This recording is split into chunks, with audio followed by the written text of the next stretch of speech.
शुक्रवार को होमगार्ड अभ्यर्थियों ने रणधीरोमा चौक स्थित धरना स्थल पर प्रदर्शन कर अपनी मांगों को लेकर आवाज उठाई।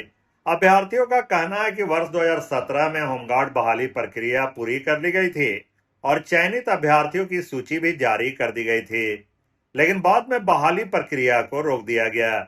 इसके पीछे कारण बताया गया कि बहाली प्रक्रिया के दौरान की गई वीडियोग्राफी की सीडी नजारत कार्यालय से गायब हो गई है। प्रदर्शन में शामिल अभ्यर्थी रेशमा ने बताया कि चयन सूची जारी होने के बाद अचानक बहाली रोक दी गई, जिससे सैकड़ों अभ्यर्थियों का भविष्य अधर में लटक गया। 2017 में हम लोग बहाली निकाले थे, सारा कुछ कंप्लीट होने के बाद भी हम लोग का ज्वाइनिंग नहीं दिया गया। बात आई कि आप लोग का सीडी कैसेट गायब है, बहाली में सीडी कैसेट गायब है, तो सर हमारा क्या इसमें दोष है? सीडी जो गायब हुई है तो हम लोग तो नहीं किए हैं, ये उपायुक्त के पास था, मतलब नजारत के पास से सीडी गायब हुई है। तो कैसे गायब हुई? हम लोग को रखने तो नहीं दिए थे। अभी 2023 की बहाली 2026 में हुई है, ठीक है, अभी भी वीडियोग्राफी हुई है बहाली की, तो वो अभी क्या स्टूडेंट लोग को रखने के लिए दिए हैं उपायुक्त हमारे? तो उस समय भी सेम वही काम हुआ था। तो हमारे पास तो सीडी कैसेट है नहीं, तो जो गायब किए हैं उनसे ना पूछा जाएगा, वो अधिकारी से पूछिए, उन लोग पे कार्रवाई किया जाए। हम लोग पे कार्रवाई क्यों? हम लोग को सजा क्यों? हम लोग को 8 साल से सजा दिया जा रहा है।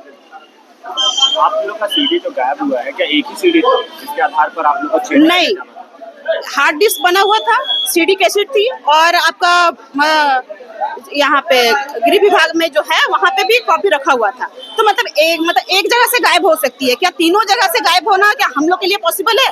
हम क्या सर? प्रशासन की लापरवाही, लेकिन हमें सजा क्यों दी जा रही है? 8 साल से सर हम लोग भटक रहे हैं। हम लोग कोर्ट भी गए, यहाँ हाई कोर्ट से लेकर सुप्रीम कोर्ट तक गए, लेकिन वहाँ पे भी हम लोग का कोई सुनवाई नहीं हुआ। ये क्या मांग करते हैं? आगे हमारा मांग है कि हमारा सीडी कैसेट दिया जाए, या फिर ज्वाइनिंग दीजिए या तो सीडी कैसेट दीजिए। नहीं तो अगला कदम क्या? अगला कदम हम लोग कुछ भी उठा सकते हैं सर, हम लोग आत्मदाह तक भी जा सकते हैं। वहीं अभ्यर्थी बसंती देवी ने कहा कि वीडियोग्राफी की सीडी नजारत में रखी गई थी, जो प्रशासन की निगरानी में होती है। ऐसे में सीडी गायब होने की गलती अभ्यर्थियों की नहीं है, लेकिन इसकी सजा उन्हें भुगतनी पड़ रही है। हमको तो लगता है कहीं ना कहीं सरकार की मंशा है ही नहीं कि बहाली लिया जाए। अब हम लोग अगर कोर्ट तक भी गए हैं तो कोर्ट में सीडी कैसेट का हम लोग का बात सुनना ही नहीं चाह रहा है। तो कहीं ना कहीं सीडी कैसेट का छुपाने का, चाहे जे आप समझिए, हम लोग इल्जाम नहीं लगा रहे हैं, तो कहीं ना कहीं तो इसमें सरकार ही घोषित हो रहा है, जो हम लोग के ऊपर जो अत्याचार हो रहा है, सरकार ही गलत हम लोग को झूठा साबित कर रहा है, क्योंकि हम लोग कहीं नहीं इसमें गलती है, हम लोग कुछ भी नहीं किए हैं। पहल किया गया इसको लेकर? नहीं, ऐसा बात तो जिले में इस तरीके से उपायुक्त की नजर निगरानी में सीडी कैसेट रखा गया था, हाँ, उस पर कोई पहल होता नजर आया? पहले हाँ भैया, वो तो होता तो नजर आ रहा है, कैसे नहीं। जब हम लोग वहाँ गए मांग करने के लिए, भाई हम लोग का सीडी कैसेट मांग रहा है, हम लोग को दिखाइए, हम लोग प्रमाण दिखाएंगे तब ना। तो बोला कभी हम लोग को, तो हम लोग अच्छे से रखे थे, लेकिन कैसे तो चोरी हो गया। कैसे चोरी हो गए?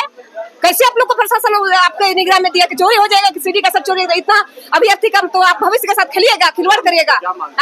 हम लोग यही मांग कर रहे हैं कि हम लोग को जल्दी से जल्दी बहाली ले लिया जाए।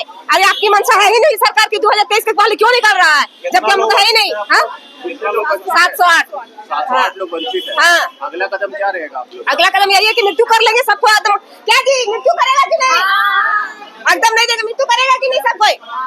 सरकार की मंशा है ही नहीं कि बहाली लिया जाए। क्यों निकालेगा 2023 का बहाली जी, जबकि 2017 वाला भी क्लियर हो भी नहीं किया है? सब मरेंगे क्या? सही बोले ना, सब मरे जाएंगे, सुसाइड कर लेंगे हम लोग।